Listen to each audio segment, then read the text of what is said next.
मनोर थाना के रामनगर कॉलोनी किशनपुरिया में 40 वर्षों से ग्राम पंचायत द्वारा आबादी भूमि के पट्टा जारी कर आवंटित भूमि पर पक्के मकान बनाकर रह रहे लगभग 3 दर्जन ग्रामीणों को स्थानीय तहसील प्रशासन द्वारा ITI की भूमि बताकर बेदखली कार्रवाई के नोटिस जारी किए गए।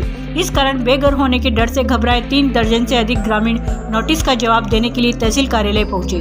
ग्रामीणों ने बताया उनके पास सन 1983 से मनोर थाना ग्राम पंचायत द्वारा आबादी भूमि को नियम अनुसार जारी पट्टा विक्रय विलेख पत्र है। पिछले वर्षों में किसी ने इंदिरा आवास योजना से, किसी ने प्रधानमंत्री आवास योजना में, किसी ने मजबूरी कर पक्के मकान का निर्माण कर लिए हैं, जिसमें बिजली कनेक्शन हो रहे हैं। स्वच्छ भारत मिशन योजना के अंतर्गत शौचालय निर्मित है। ग्राम पंचायत द्वारा इस रामनगर कॉलोनी में इंटरलॉकिंग सड़क निर्माण करवा रखी है। वहीं तहसील प्रशासन 27 जनवरी 23 को ITI की भूमि पर अतिक्रमण के सभी को 15 दिन में भूमि खाली करने के नोटिस एवं खाली नहीं करने पर बेदखली की कार्रवाई अमल में लाने की नोटिस जारी किए गए।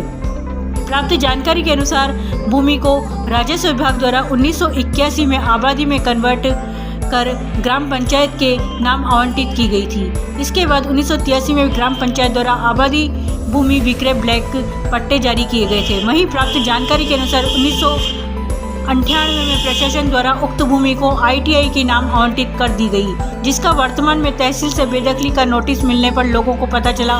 15 यौम में उक्त भूमि खाली करने के नोटिस को लेकर घबराए ग्रामीणों द्वारा एडवोकेट सुनील पारेता, एडवोकेट अनूप खंडेलवाल के माध्यम से बुधवार को जवाब पेश किया गया। एडवोकेट सुनील पारेता ने बताया कि पूर्व से ग्राम पंचायत द्वारा पट्टे देकर आवंटित भूमि को प्रशासन द्वारा बिना भौतिक सत्यापन किए ITI को आवंटित की गई। यह भी एक प्रश्न चिन्ह है और लगभग 40 परिवार जो 40 वर्षों से आबादी भूमि का पट्टा लेकर अपने मकान बनाकर रह रहे हैं, उन्हें बेघर करना किसी भी कानून में नहीं आता है। इसके लिए प्रशासन और ग्राम पंचायत को ITI के लिए अन्य भूमि आवंटित करना ही समस्या का समाधान हो सकता है। क्या मामला वकील साहब? तहसीलदार साहब मनोर थाना ने 27 जनवरी को नोटिस जारी किए थे। लोग हैं 50-60 परिवार बसे हुए हैं थाना मनोर थाना के सामने। इनको खाली करने का और अतिक्रमण हटाने के नोटिस दिए थे। इस संबंध में हमने 30 लोगों की तरफ से जवाब पेश किया है कि इन लोगों के पास 1981, 85, 87 के पट्टे हैं, जिसमें PM आवास जारी हो रखी है और नल बिजली का कनेक्शन है। ये कुछ लोग इनमें बिल्कुल गरीब लोग हैं, अगर इनका अतिक्रमण हटाया गया तो ये बेघर हो जाएंगे। इस संबंध में जवाब पेश करने के लिए आया था। मैंने 30-35 आदमी की तरफ से जवाब पेश किया है तहसीलदार साहब।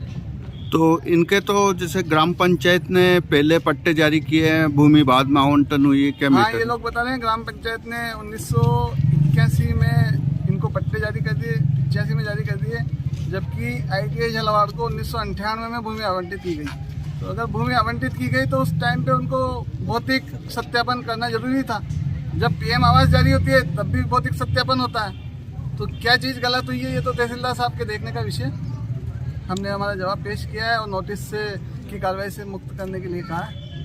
सर, ये जो जिस भूमि पर यहाँ पर तहसीलदार जी के द्वारा यहाँ पर हमें नोटिस जारी किया गया है, उस भूमि पर ग्राम पंचायत के द्वारा 1981 से ही हमें पहले से ही पट्टे अवेलेबल करवाए हुए हैं। उसके बाद हमें गवर्नमेंट की सभी सुविधा उपलब्ध है, नल, बिजली, और इसके बाद PM आवास की कॉलोनी बनी हुई है और वहाँ पर हमें रोड व्यवस्था सब कुछ करे हुए ग्राम पंचायत के द्वारा, इंटरलॉकिंग का रोड सब कुछ व्यवस्था है। उसके बाद भी सरकार यहाँ पर तहसीलदार जी द्वारा बताया गया है कि यहाँ पर नोटिस दिया गया है उसमें कि मकान को खाली करा जाए, और यहाँ पर 40 से 35 साल हो गए हम इस भूमि पर रहते हुए और अभी भी निवास कर रहे हैं। कम से कम इतने परिवारों को एक साथ हमें बेघर करने की कगार पर है और तहसीलदार जी बोल रहे हैं कि जमीन को, भूमि को खाली किया जाए। कितना परिवारों में लगभग होंगे सर 50 से 60-65 परिवार होंगे सर। तो सबके पक्के मकान बने हुए हैं? हाँ सर, बिल्कुल। कुछ के पक्के और सभी के लगभग पक्के और कच्चे हैं कुछ, और कुछ उसमें मकानों में तो PM आवास भी बनी हुई है सर, जो गवर्नमेंट के द्वारा हमें दी गई है।